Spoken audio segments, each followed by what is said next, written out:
د دوبۍ سوداګري خونې د افغانستان سره پر سوداګریزې اړیکې خبرې کړې دي. په افغانستان کې د ملګرو ملتونو د پرمختیایي ادارې مشر او د اماراتو د دوبۍ سوداګري خونې افغانستان سره د سوداګریزو اړیکو پر پراختیا خبرې کړې دي.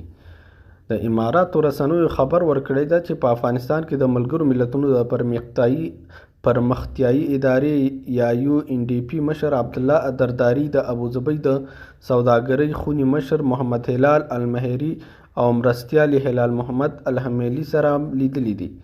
سرچینې زیاته کړې چې دواړو لورو افغانستان سره پر سوداګریزو اړیکو او په دې برخه کې پر نوو اړیکو جوړولو خبرې کړې دي.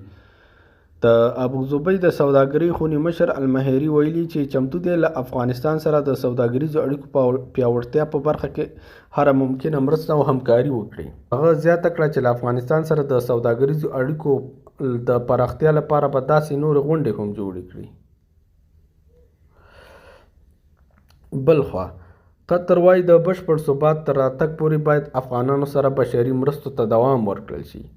په جنیوا کې د قطر استازي افغانستان سره پر بشري مرستو د ټینګار ترڅنګ وایي چې افغان ښځو او نجونو ته باید زده کړې ته د لاسرسي زمینه برابره شي. د قطر د بهرنیو چارو وزارت په یوه خپره شوې خبرپاڼه کې راغلي چې په جنیوا کې د دغه هېواد د ځانګړي استازي مرستیال تلال انما د بشري حقوقو 50مې ناستې طی کړي دي. هغه زیاته کړې چې هېواد یې له افغانانو سره مرستو ته تر هغې دوام ورکوي څو چې په دغه هېواد کې بشپړ ثبات نه وي رامنځته شوی. د قطر دغه استازي افغانستان کې پر یو داسې اجماع هم ټینګار کړی دی چې له امله یې په سیمه کې ثبات رامنځته شي.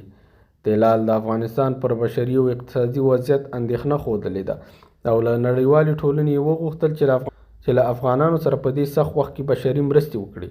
په جنیوا کې د قطر استازي ویلي چې افغانان له تېرو څو لسیزو راهیسې له جګړو کړي او باید له دې وروسته دا حالات رامنځته نه شي چې دوی له جګړو زیانمن شي. هغه په ټینګار سره وویل افغانانو سره باید داسې مرستې وشي چې هغوی په خپله اقتصادي، ټولنیزې او امنیتي ننګونو مقابله وکړای شي.